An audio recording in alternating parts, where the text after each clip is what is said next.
What was Samuel's response to Saul's question at En Dor? This is the question we seek to answer today as we continue our verse-by-verse study of the book of 1 Samuel on walking through the Bible.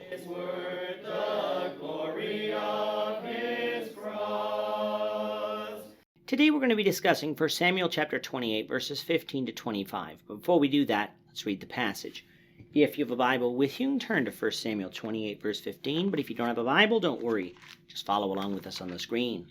The version that we'll be reading from is the New King James Version. So 1 Samuel chapter 28, beginning at verse 15. Why have you disturbed me by bringing me up? And Saul answered, I am deeply distressed, for the Philistines make war against me, and God has departed from me, and does not answer me any more, neither by prophets nor by dreams.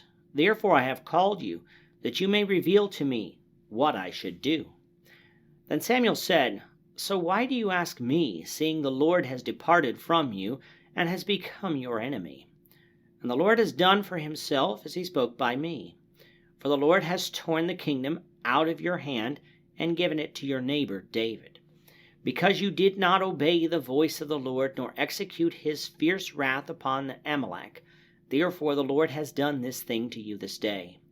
Moreover, the Lord will also deliver Israel with you into the hand of the Philistines. And tomorrow you and your sons will be with me. The Lord will also deliver the army of Israel into the hand of the Philistines. Immediately Saul fell full length on the ground and was dreadfully afraid because of the words of Samuel. And there was no strength in him, for he had eaten no food all day or all night. And the woman came to Saul and saw that he was severely troubled, and said to him, Look, your maidservant has obeyed your voice, and I have put my life in my hands and heeded the words which you spoke to me.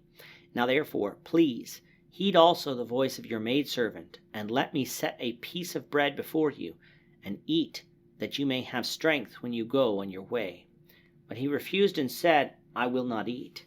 So his servants, together with the woman, urged him, and he heeded their voice. Then he arose from the ground and sat on the bed. Now the woman had a fatted calf in the house, and she hastened to kill it. And she took flour and kneaded it, and baked unleavened bread from it. So she brought it before Saul and his servants, and they ate. Then they rose and went away that night. The Philistines are gathering to battle Israel. The battle is not taking place in the usual places that we've seen in 1 Samuel, namely in Benjamin and Judah, but rather in the tribal territory of Issachar in the Jezreel Valley. We're not told why the battle is taking place up here, but one can guess that since the Lord is not with Saul, Israel is weaker, and the Philistines felt they could attack this far north and succeed.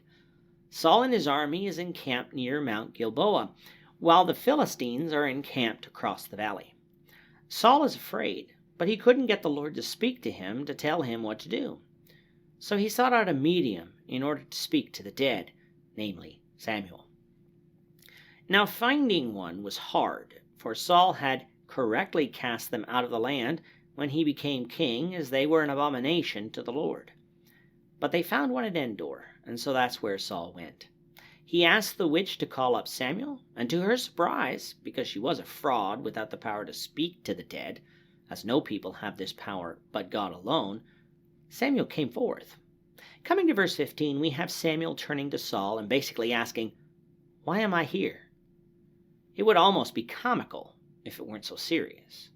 Saul tells Samuel that he needs to know what to do with the Philistines, for God will not speak to him.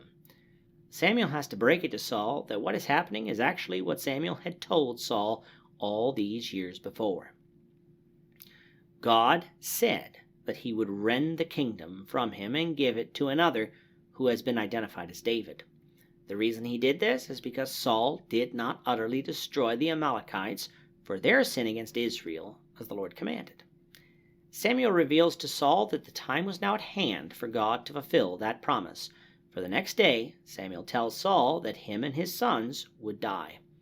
I find it interesting that God was still inspiring Samuel and using Samuel as his prophet, even though Samuel was dead, and simply had returned as a spirit.